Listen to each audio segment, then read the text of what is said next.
There we go. Hi, everyone. Nice to see you all. And welcome to this workshop on latest trends in managing your affiliates. It's a pleasure to have you all here today. So this is a taster session for the full Affiliate Manager course that will be taking place next month in November. And we'll cover a couple of topics today to give you all an introduction on affiliate management and what you can expect from the course as well. So this will cover everything from everybody who's new to affiliate market, and some people who are more experienced should learn something here from there as well. So let's get started. So first off, we just want to say a big thank you to Afilca, which is our sponsor of the course. They are one of the leading affiliate tracking and management platforms. We'll talk about them a little bit later on today's workshop and how they play a vital role in managing your affiliates and tracking their performance. But thank you very much for sponsoring this and making this happen. So we'll get back to them later on today. And yeah, a little bit of a welcome and an introduction about this course. So today we're going to cover the role of the affiliate manager and within the business, what their role actually entails. Affiliate managers' do's and don'ts. These are some just personal tips I have learned over the years of my experience managing affiliates that I'll share with you, and some useful tools for affiliate managers. The affiliate manager landscape is forever changing, and so are the tools. So it's important that we stay on top of them. So I'll share you some of my favorite, just a super high level. Obviously, please do join the full course to get an in-depth look at the tools, but we'll cover some of them today, and hopefully you can take something away with you today that you can learn. And if we've got any questions at the end, we'll have time for that as well. So let's talk a little bit why I'm qualified to teach this course as well. So I've been in affiliate management for around 17 years, and always within iGaming and always managing affiliates and affiliate teams. I'm currently the managing director at Tag Media. I run a team of 15 people. We all work fully remote globally as well, and we help manage and acquire affiliates for around 50 different brands. We've won multiple awards, and I've worked for some of the tier 1 operators such as Cherry Casino, Ninja Casino, Risk. We've dealt with startups and everything else in between. So we cover casino, lottery, poker, sweeps, lottery, everything. So I've seen most things. I always try to say nothing surprises me anymore. However, something always seems to surprise me these days. So I've stopped saying that. But yes, that's how I am. And if anybody wants to put into the chat about your name and position and what company you are, I'll say hello later on. So let's start with the role of affiliate manager within the business. Obviously, I am biased, and it's an important role within the business, but there's many things that we do, and there's many things that other people think we do. So this is what usually happens within the company. There's a misalignment between the management and the affiliate team. This often happens, in my opinion, when somebody in management or C-level, they don't have any experience in affiliation. So they think that their job is just sales. It is part of it, of course, but it's not the whole job. You think that they're just there to get traffic, more affiliates, more traffic, and sometimes they think that more traffic, more affiliates means more profit. That's not necessarily always the case, but yeah, they think that we're just doing sales. So that's false, but it is part of the job. Then we've got the challenge that you'll have as an affiliate manager against the finance department. Often they think that you're just throwing away money. So, you're just signing up deals and fixed fees and CPAs and throwing away money. Often the issue with the finance department is that they think that they should have an immediate return on investment when they spend money. They don't often understand the long-term investments that you're making with the affiliates. And it's your job as the affiliate team to often educate the people that you report into, so finance or management, on what your strategy is.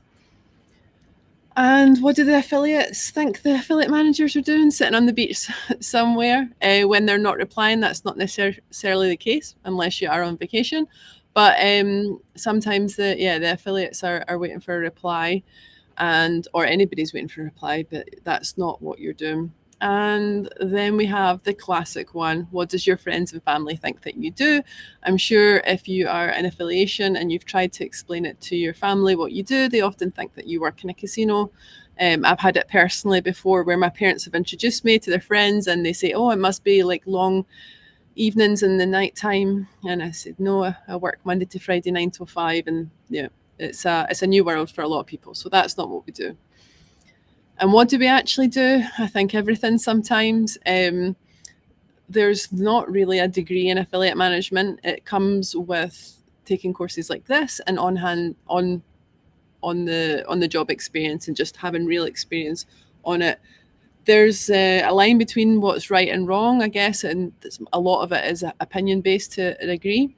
But what do we have to do is a million things, really. So you need to be an accountant, business development, you need to understand about some user experience, some SEO, some compliance, responsible gambling, relationship management, problem solver, data analyst, travel agent, party planner.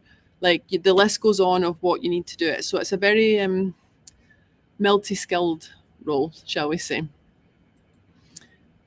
And here is a list of some of the tasks that we actually have to do as an affiliate manager. So budget and forecasting, so that could be quarterly, monthly, or yearly projections of finances, FTDs, how much you're going to spend. There's email support, the typical, where's my commission? My link's not working. This also needs to be done. Payment queries, again, so you're going between you and finance, finding out where missing payments are. There's a bank transfer failed, you need to go back.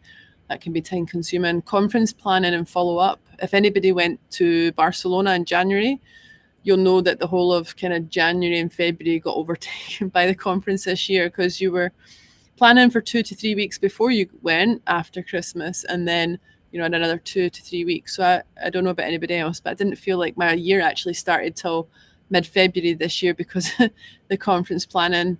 Then there's the Teams and the Telegram chat, Signal, LinkedIn, whatever. You're speaking to affiliates, keeping up on that.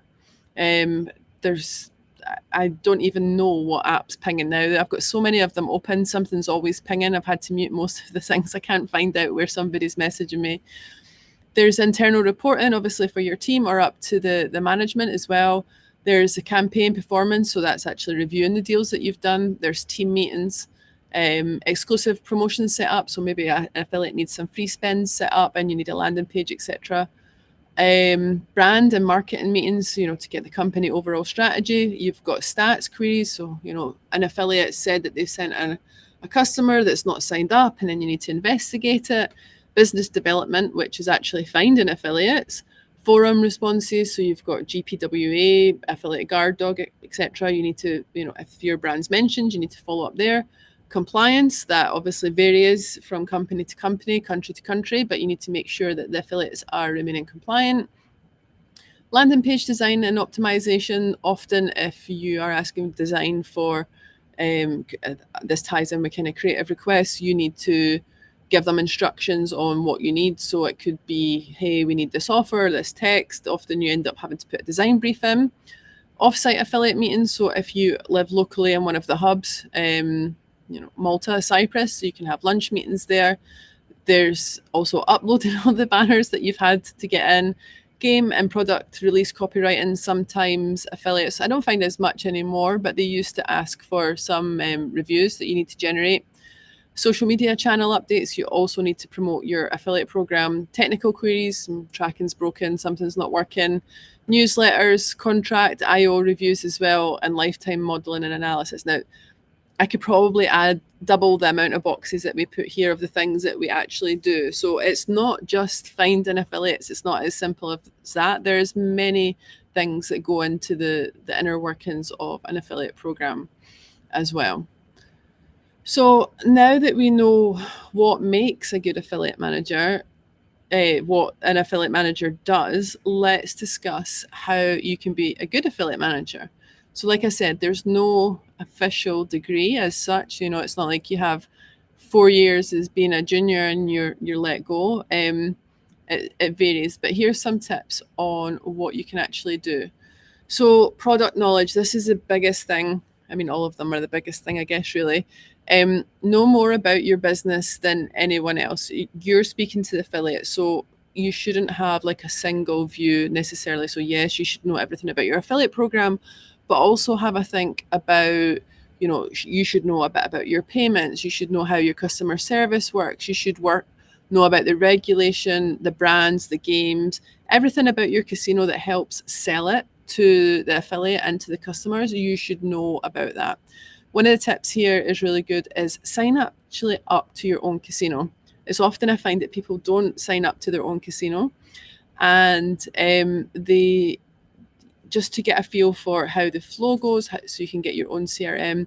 Also sign up to your competitors as well. That will give you really good knowledge of like, are you doing better or are you doing worse than your competitors? And also market knowledge. So remember, you're selling to an affiliate and you're trying to convince them to promote your product. What's a really good thing is, and when I've run teams before and had to mentor people, I've always get them to create their own affiliate website. Now, this gives you the insights on how to see the affiliate's day-to-day pain points. Maybe you're trying to find a banner in another affiliate program's system and they're all named horrifically. None of them's tagged properly. The languages are all wrong. These are the pain points you get to see when you kind of try to be an affiliate yourself. Like, nobody's saying, you need to quit your job, be an affiliate and stuff, but you can start a website on like WordPress, put some banners up, sign up to some programs. It just gives you a real understanding of what's frustrating for them, and that can help you make their life easier as well. And you get to understand how it is to be an affiliate a little bit as well. Effective communication internally and externally. Mastering the art of great communication will make your life a lot easier.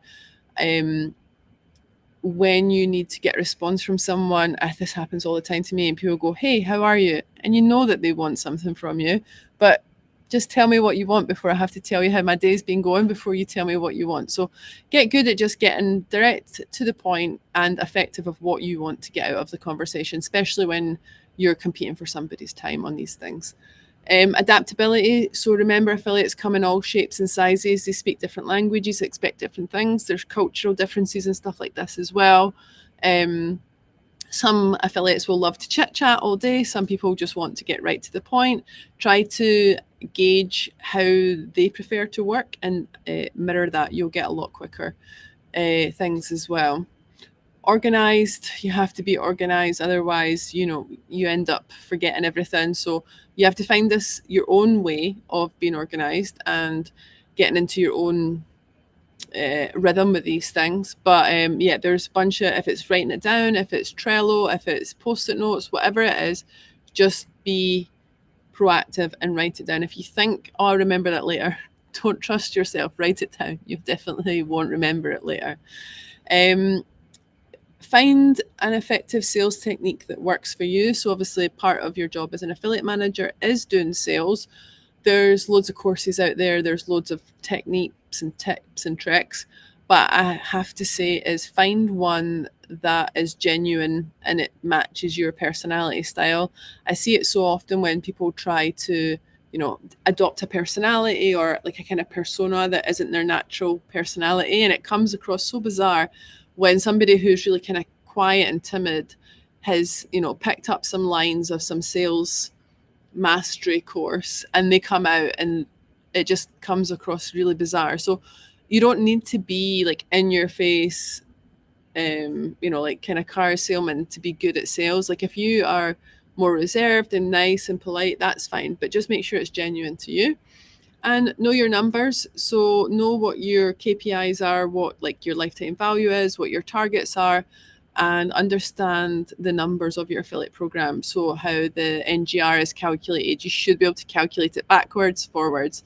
We talk about this a lot in the course, on the full-time course, about how to actually calculate it and stuff. But for now, just know your numbers. And if you need to know how to do it more, please join the course and we'll talk about it. And personalization, please stop sending out mass emails to everybody because most people don't respond. People that do respond are probably going to not be very productive. So this is something that we talk, but try to, if you're reaching out to affiliate, make sure that the person that you're reaching out is relevant. Don't just spam them for everybody. This happens so much, and it's honestly so annoying. But try to make it a fit for, like, when you're reaching out for somebody, why you can do something for them. And affiliate segmentation, again, this is something of how we do in the main course, of like how you can split your time more effectively to make sure that you're focusing on things that will bring you the biggest results or the biggest return on investment. And yes, and how we'll talk about how we segment that. Now, here's some quick do's and don'ts for you for affiliate managers. These are things, again, I've learned throughout the year and throughout my career that I'm going to share with you. It's not exclusive, the list, though. There is other things that you shouldn't do. So do be active within the affiliate manager community. Please don't see other affiliate managers as competition. Be nice to each other. If you accidentally stop an affiliate manager at a conference when you're looking for traffic, don't just ignore them. You know, I always try to tell people, like, the people that you become friends with now, you don't know in the future, are they going to become an affiliate, or the other way around? Is an affiliate going to become an affiliate manager? Maybe you need a job further down the line. You don't know. So please just don't dismiss anybody. Be polite with everybody. There's the affiliate manager Telegram group. There's Facebook pages and stuff like that where you can engage with each other and be polite. There is a bit of I guess, a grey area around the affiliate manager community about sharing personal contact details of affiliates. I personally don't like it, and I wouldn't do it, but that's a discussion for another day. But yes, please be nice and to the other affiliate managers. If you've had bad results or good results with an affiliate, feel free to share that. Double check before asking. This is just a simple courtesy, I think. If you're going to speak to an affiliate or a manager or anybody that you need something from, double check it's not already been done before you ask it. So, like, if you're emailing an affiliate and say, hey, can you list us on the website? Make sure you're not already there. That just looks so silly if you contact them without it, and it wastes everyone's time. Always give updates, even if there's no updates. And I always say a no update is still an update. I mean, life happens and people know this. So if something gets delayed, it's okay. Just tell them it's been delayed, because that person's probably waiting on an update. Keep your promises. So if you do tell them you're going to get back to them by the end of the day, even if there's no update, just say, hey, listen, I haven't forgot about you. I did say I would get to you back by the end of the day. So-and-so never finished it, but let me chase it up in the morning and I'll let you know tomorrow. And then, follow up again. And do fail. This is an interesting one. I should probably take my own advice on this one sometimes as well. It's okay to get things wrong sometimes, and it's okay to make mistakes. And then if you don't make mistakes, you never learn. When you are managing a team or even managing yourself, I often see things that I know that won't go right when I'm managing the team, and I often let them on purpose fail or it not work out, not because I'm a mean person, but I feel like you only learn by failing, and you only improve and grow by failing. So don't be scared to fail. If you do fail, or if something goes wrong, don't feel too bad about it. If you don't laugh about it, you'll learn from it. That's what I try to say. So please don't be afraid of making mistakes.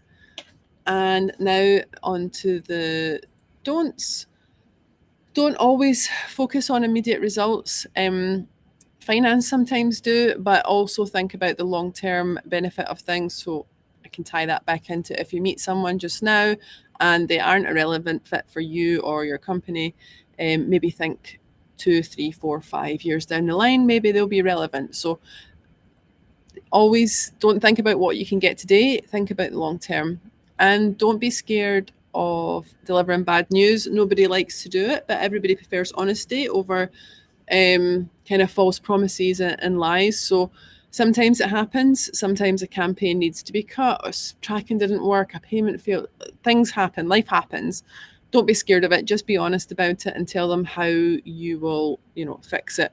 We discuss this again later in the full course about dealing with disasters. I've had plenty of disasters myself over the years. It's how you deal with it that matters the most. And don't agree to anything that isn't writing. You'd like to think that everybody is trustworthy. That's not always the case, but it just covers your back, either with an affiliate or with somebody internally as well. If somebody gives you approval for something or agrees to something, pop it in a quick email, and that's it in writing so that you have proof in future. And don't forget the industry is small, although it is growing, but the affiliate manager community is relatively small. So if you're at a conference or you're in public, what you are saying or talking about, posting about will be seen, and it will be remembered. So just be mindful as people are watching, even if you think that they aren't. And don't stop learning, which you already are not doing. No, you're not stopping because you're here today watching the course. So well done. You've ticked one of them off your list at least.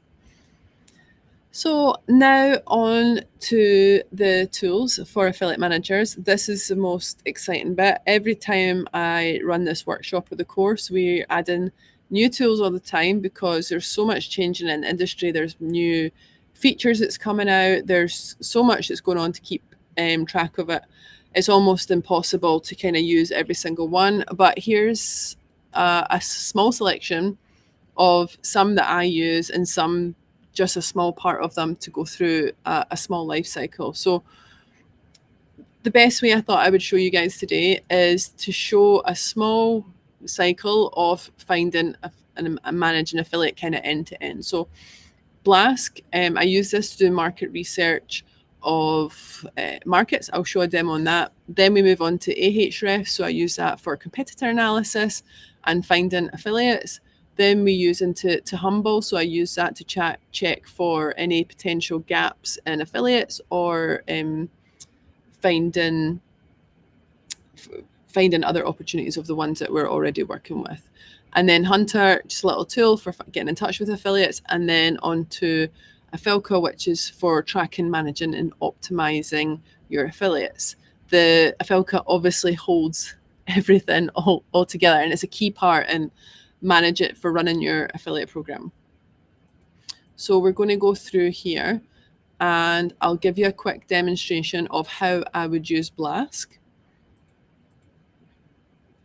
So this, you can use Blask for many things, but in this scenario here, what I'm walking you through is if I had started at a company and they need traffic in Mexico and I know absolutely nothing about Mexico or the market, this is how I'm going to use it. So I've obviously went to the country, we go into Mexico, we start looking about how many, the population of the market.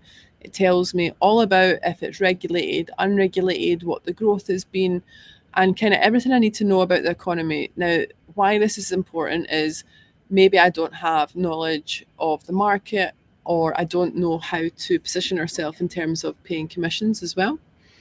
So we look through here, it shows you the growth of the market, and it also shows you who are the biggest, operators in the market. So what I usually do, so I want to go to Mexico, and so 1 second, I'm just going to mute someone. You go to Mexico and you find, so here we go, sorry, I'll jump back to this, and you can see where they prefer to digest their information. So what I'll use this for, as you can see as I'm going through the demo, is one, I find out about the population, I find out how the market is growing kind of like month on month, year on year, who the biggest players are in that market so that we can, try to look at some of those affiliates, and also understand why they're gambling, as you can see here, and what's their motivation to gamble, and also where they, consume the media, for example, and what they're interested in. So here you can see, for example, they're interested in sports and live casino more than traditional casino. And also if I look into here, we can see that, social media is probably the most popular. So if I'm going into Mexico for the first time and I know nothing about the market, I would take this information and probably start targeting live casino affiliates via social media as like my number one. And then I could deprioritize other marketing channels as well. So tools like this really help you focus your attention on where to start first when you're looking in the market. Also, what I can do here, I'm going to pause this quickly to show you. So this APS score here shows you the estimated FTD amount that these operators are doing on a yearly basis in Mexico. And then if we go on to the CEB number here as well, this shows you the estimated kind of NGR of the market as well. Now, what I do here is quick maths and get an average kind of revenue per FTD for that market. And that will help me position myself competitively for offering CPAs and revenue CPAs or hybrids in any of the markets that I don't know about. One thing I will say with this though is please be mindful that your casino is, I hope it is, but probably not the best casino from day one. So if you're just launched into that market and you know nothing about it, it's going to be very hard for you to compete with these like Caliente, BetMexico and Bet365 from day one. Try to position yourself maybe, number 50, 60, see what they're doing and see how you can improve and get up and look at those average revenue, per customer, because yes, it looks all nice and shiny being number one, that you're the most profitable, but it's hard to replicate that straight from the get-go in the market. So take it with a bit of a pinch of salt there. Now on to Ahrefs. We use this, or you can use SEMrush as well. This is the one that I just usually use, but we're using it for checking affiliate sites. So for example, I'm still looking to find affiliates in Mexico. I found Caliente is the biggest operator. So what I would do is go into Ahrefs and find out all the traffic that they have in Mexico. And what I go into is the backlink section here on the left-hand side. And I'm just going to pause this while we do it. What you can see is all the referring URL links. Now, every affiliate program has a different kind of variable. So this one here is, I believe it's member reference campaign channel. Yes, I think it's a reference. So some are B tag, some are AF tag, AF code. You can see the difference between what's a direct link and what's an affiliate link. I think this is member, it's called, for Caliente. So what I'll do is basically download all the backlinks to my competitor's website, and using a little bit of Excel magic, I'll take out anybody that's a direct link. So this gives me automatically straight away every website that is promoting my competitors. Now, I was really lucky with this example with Caliente. What I can do is extract what the member, I don't know what the word is, the information under the member variable, and I can put it into a different tab here. So as you can see, I've extracted all the affiliate names into here, little bit of fancy Excel. And yeah, if I remove anything that doesn't have an affiliate ID, I now have a full list of all the affiliates that are promoting my competitor. I will say though that this is a very nice, convenient example that I have here, because most affiliate programs don't normally pass the affiliate name in the URL. However, you do have the affiliate website and you can contact them directly. But that's a nice little trick that I like to use in Ahrefs. Now on to Humble. Now all these tools, even Blask, Humble, Ahrefs, they do so many things, and I wish I had all the time in the world to show you all the tools today. I don't, so please do join the course. But I'm just going to show you a small part from Humble here that I would use. So I found my competitors, I've found the affiliates that are promoting them, and now I want to see, are those affiliates worth reaching out to? So you obviously can run the traffic through Ahrefs as well. But if I use Humble, I've switched up here a little bit. So Matchbook is the operator I'm pretending to be here, and I'm going to be looking for traffic in the UK. So I go into the top list, which is for SEO affiliation, and then I select the country as United Kingdom to see the top affiliates in the market. And as here you can see how many mentions of the brand is mentioned on all these top websites. Now, what you can do from there is then you can start to break it down. So for example, if we look at gambling.com, we can break it down and it shows me what position I am on which page and the estimated FTDs for that page. Now, this quickly lets me see where the gaps are. So either I can start asking for more traffic or higher positions, or I can see pages that I'm not listed that might be a fit for me. So for example, I can see that here we're not listed on any of the casino websites. So that would maybe be an internal discussion to say like, hey, listen, gambling.com, the casino traffic is a lot bigger volume. Should we consider maybe doing a casino deal with gambling.com? Same with online betting guide. You can see what the positions are. So this lets you just quickly scan if you are in the top positions for the best pages. So if you can see here, Matchbook is on position 5 for the free spins, which has less FTDs here. However, we're on position 22 for on the pages that have more FTDs. So I would want to go here and ask, hey, listen, can we actually get a higher position and look and discuss how that looks? So this gives you a good overview of where you're listed, like at a quick glance on the top websites. And it also lets you have a look on websites that you're perhaps not listed in, which are big in that market. So if we click on brand is not listed, and it shows me all the affiliate websites where we're not listed and what their traffic potentials are. So here automatically I am making a big list of all the affiliates that I need to contact and speak to on our behalf. So that's how I use the tool. I mean, I use it for other things as well, but that's part of the cycle of, okay, we found the websites, we can run it through. You can also search up specific websites as well to see what their traffic potential is, and if maybe it's not the homepage that's getting the most traffic. So we can use it like that. Hunter.io, this isn't overly fancy, but it's a good one to know to have. So if you're trying to find the email address of, say, gambling.com, you can either run it through here and it gives you all the public listings of, at gambling.com email addresses, or you can start to guess things like admin at, contact at, first, last name at, and you can start guessing email addresses, and hunter.io will just validate it for you as well. I'm sure there's other tools out there. That's just the one that I usually use.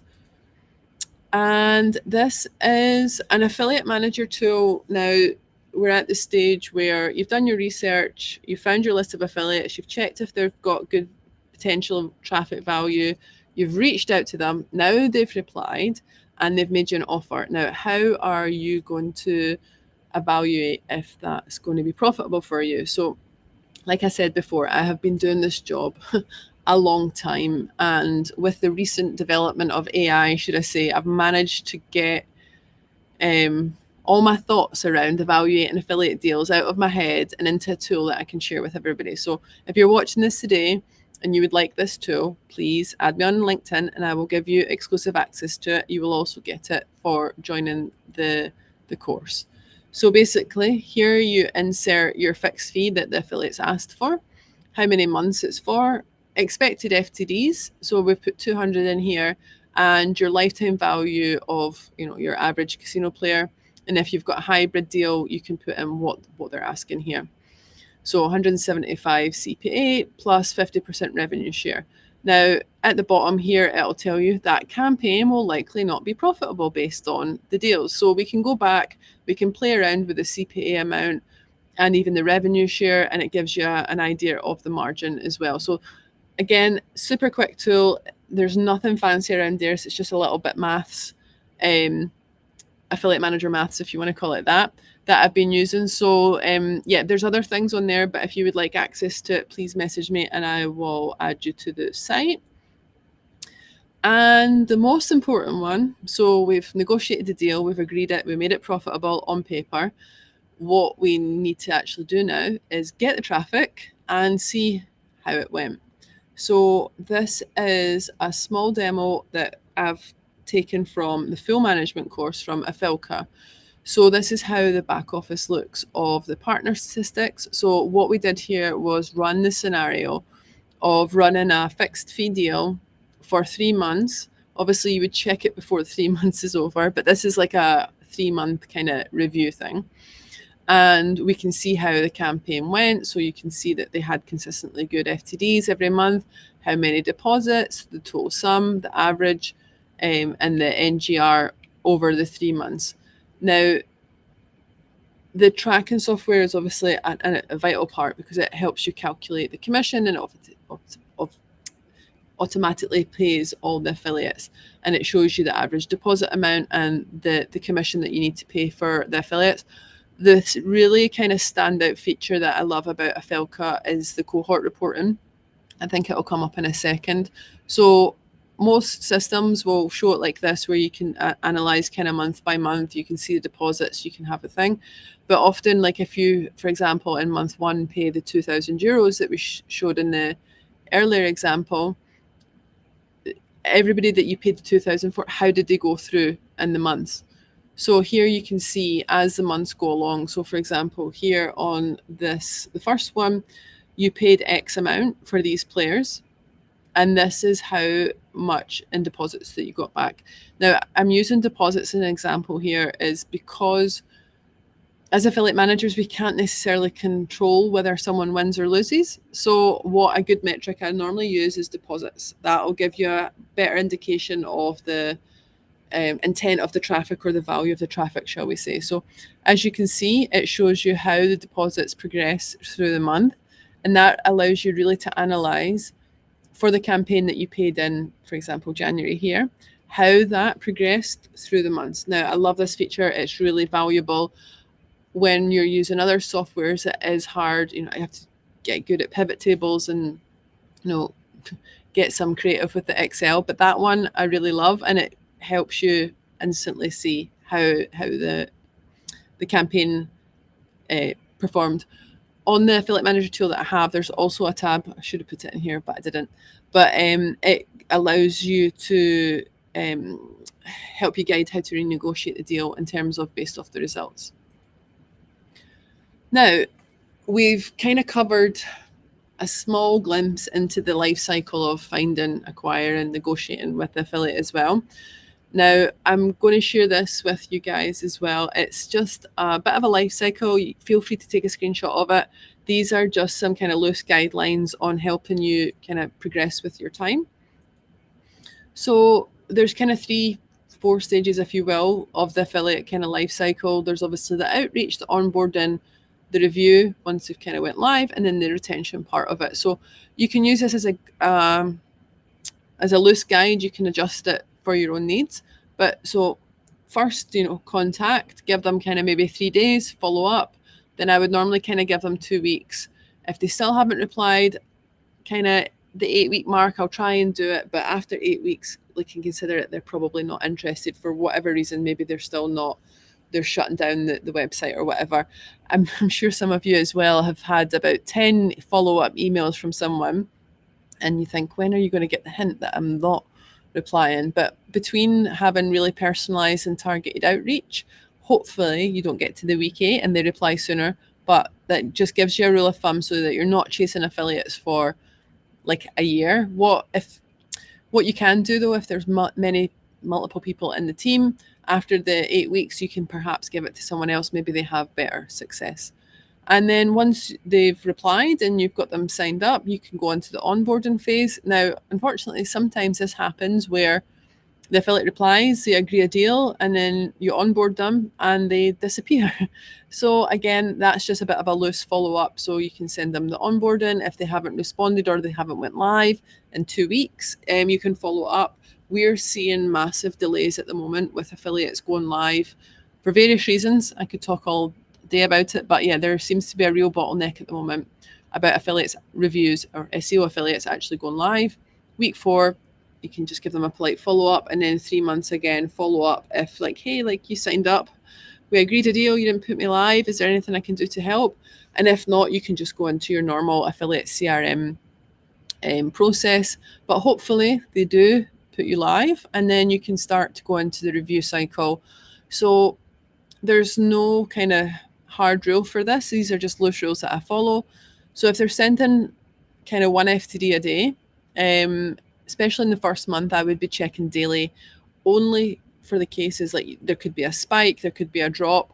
1 to 2 a day, you want to be checking every day just to make sure that it's going as it's expected. There's no kind of erratic behavior. So once you're kind of comfortable with that, you can leave it to checking every kind of few days or twice a month once you're comfortable with that campaign. And if you're getting 10 to like a little bit 10 and less than 30, you could probably check every few days. If you're not getting FTDs every day, there's no point to kind of check every day, but every once or twice a week, you can just kind of have a look. What I'm looking for here is either spikes in traffic or drops in conversion or spikes in conversion, and any kind of spikes or drops to investigate what's happened, or for example, even monitoring deposits. So if you've got 10 FTDs and everybody's deposited €10, then you want to kind of investigate that as well. And if there's less than 10 FTDs a month, you could just review it twice a month or less than like once a month if that's regular for that affiliate as well, and adjust it where needed. And by adjust, either adjust the frequency that you're checking it or adjust the campaign if it's needed. So if I can see after 10 FTDs, they're all depositing €10, but the CPA is like 200, like it's time to have a conversation and deliver some bad news. And then obviously then we go into the overall general affiliate CRM cycle. So you can choose how you want to do this, but my suggestion is, your monthly affiliate newsletters. So that's covering things like maybe there's new welcome bonuses, there's new games, there's new promotions, maybe you're going to a conference, anything like that you want to cover off. And some weekly social media engagement, if that's a choice your affiliate program's done. You can choose to engage with affiliates via LinkedIn, Facebook, whatever you want to do there. And then there's the personal check-ins as well.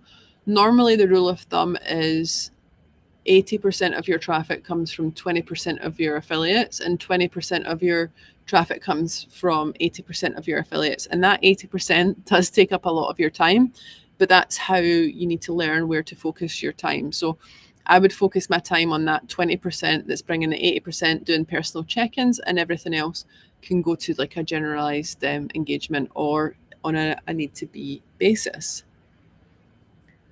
So there we go. That's a quick introduction to the life cycle of, I guess, acquiring affiliates, and a quick taster of what an affiliate manager does. Obviously, we didn't get a chance to touch on every point that an affiliate manager does, but that's a quick bit into like the research, the onboarding, the life cycle and stuff.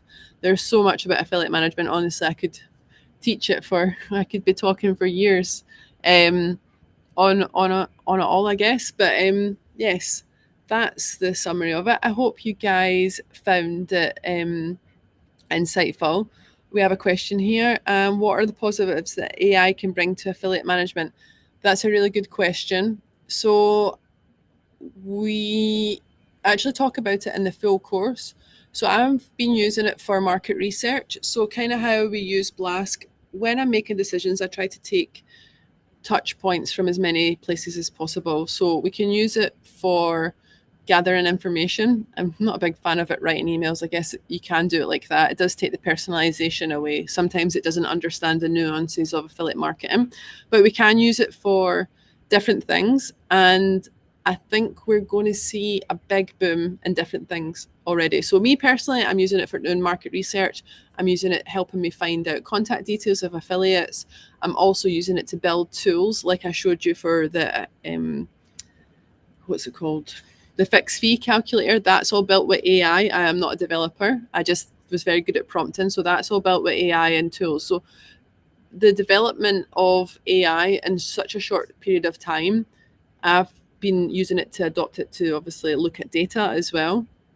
So there's lots of exciting things will come in with AI. Actually, I think I'll need to speak to Adam. I think we need to do AI and affiliation because there's so much happening at the minute. It's actually really exciting, although it is scary if you don't know where to start. So yes, there's so much it can do. It will never replace us, I'll tell you that. For now, I say that, you never know. But I don't think it'll replace the human relationships, but it will definitely help us get quicker results or analyze things quicker as well. Thanks very much for that question. And when recruiting affiliate managers, are there any industries that have similar attributes? Good question. Yes, I would probably say that online dating and adult are probably the closest ones. I see conferences like Affiliate World, they ones kind of work side by side. They're probably the most similar industries, and I've seen plenty of affiliate managers either dip in and out of each one. and transferable skills. And obviously the affiliates work in both of them as well. So yes, very good question. So your skills are transferable from other industries as well. As long, it's kind of like when we go into new markets as well, people ask, like, have you worked in this market? And the answer is sometimes yes, sometimes no. If the answer is no, it's like if you can find affiliates in one country, you can kind of apply that to probably 80% of the other ones, or at least get you a good start on finding affiliates in other markets, especially when you don't speak the same language. It's impossible to speak all of them. So yes, once you know how to, it's kind of like driving a car. Once you know how to drive one, it's easy to adapt to doing the other ones. Thanks very much for the questions. Okay, guys, that is it for today. I hope you all learned something and I hope you enjoyed it. Thank you very much for taking the time to join today. And I very much hope to see some of you on the full-time course. Thank you very much. And feel free to add me on LinkedIn if you have any other questions, and I will speak to you soon. Thanks, guys. Bye.